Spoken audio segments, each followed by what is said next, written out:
A single user in front of a screen, interacting for hours on end in full concentration, is a superb situation for an artistic experience. As long as there have been video games, there have been artists using them in their work. But when created as artworks themselves, games take on unique strengths, offering their unparalleled depth of interaction and significance felt by their players in service of an artist's vision.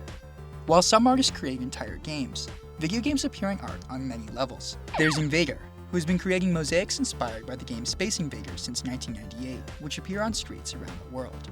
And Suzanne Treister, who created fictional video game stills on an Amiga computer beginning in the late 80s.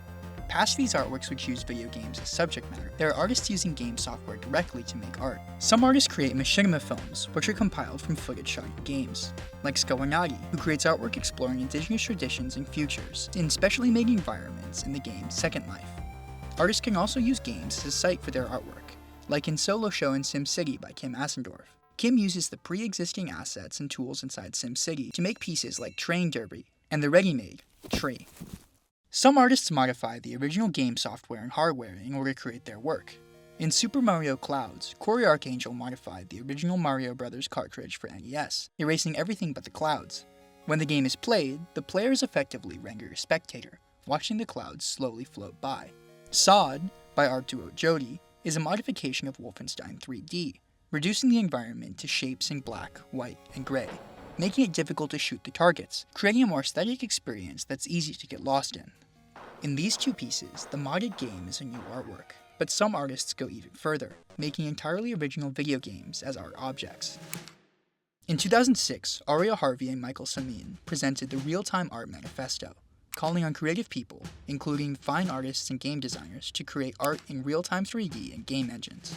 They declared, "Real-time 3D is the most remarkable new creative technology since oil on canvas. It is much too important to remain in the hands of toy makers and propaganda machines." Through 10 principles, they outlined how to create artistic environments in the form of video games, without falling for the shortcomings of either commercial video games or modern art, ultimately calling for a more creative use of video game technology. Make art games, not game art. Their games, like The Endless Forest, created as the studio Tale of Tales, would be clear examples of these principles. In The Endless Forest, the player is a deer, wandering freely through a magical forest without a stated goal. This experience, free of violence and concrete objectives, allows for a more contemplative player experience. Poetry, not prose. The structure of The Endless Forest shows a unique perspective on the role of agency in video games. A quick definition. Agency is what we can decide to do. We have it in real life. It's even in other art experiences, like happenings. In games, agency as art, author C.T. Nguyen explains, "The designer creates not only the world in which players will act, but the skeleton of the player's practical agency within that world. Agency is not unique to games created as artworks. It is in all games in one way or another, but it takes on a new significance as an artistic tool when artists are able to create an entire web of decisions and choices for what a player can and cannot do." Author and game designer Frank Lance writes that games are an art form about choices and consequences, actions and outcomes, about using our minds and bodies to learn, understand, and accomplish things. The agency to make these choices can be delegated by the artist to express a particular intent. The role of agency can be felt especially in Mitchell Chan's 2023 art game, Boys of Summer. On the surface, the game appears to give the player an abundance of agency. In the initial pursuit of becoming a professional baseball player, the player can adjust their skills and allocate their time. As the game progresses, more dashboards with data points appear, most of which the player has no control over. These results can easily take the character off path, becoming an investment banker, an Amazon worker, or a fitness influencer. As you make decisions on how to spend your time and upgrade your character, you're continually presented with more and more factors to consider, until eventually the screen becomes a wall of data. Though players have a great deal of agency through granular control of character details, the limits of that agency are always present, and every game eventually ends with death, followed by the character's net worth and follower count appearing on screen. On the other side, Mountain, a game by artist and game designer David O'Reilly, offers almost no input to the player.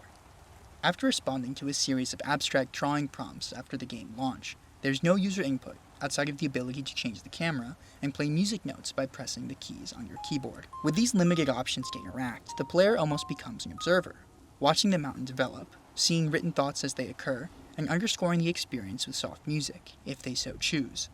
Mountain has no clear indicators of what it means to win or lose, only that time moves forward and things grow and die. as the game's description states. A mountain limits the player's agency, placing an added significance on the choices they're able to make, and forcing a calmer experience focused on the central image of the mountain. For these artworks, which exist simultaneously as video games, though many labels could encompass them, including video game art, game-based art, and Harvey and Samin's real-time art to name a few, these terms refer to broader categories. To talk specifically about the games, the term art games seems sufficient, but it is by no means universal. While whether they're video games is often evident from the styling format, whether these games are art is subject to the typical scruples when deciding if something is art or not, notably the views of their creator. Depending on the environment which art games are shown in, one side can be emphasized over the other. In the case of the games of Tale of Tales, which were distributed online and today are available on platforms like Steam, they could easily only be seen as video games by many players, though with a notable artistic sensibility, while someone playing the same game in a museum could more easily view it as an artwork. While a lack of clear labels might make discussion of these works difficult, and different contexts might highlight one aspect over the other, they invariably occupy a dual existence, not one or the other, but both.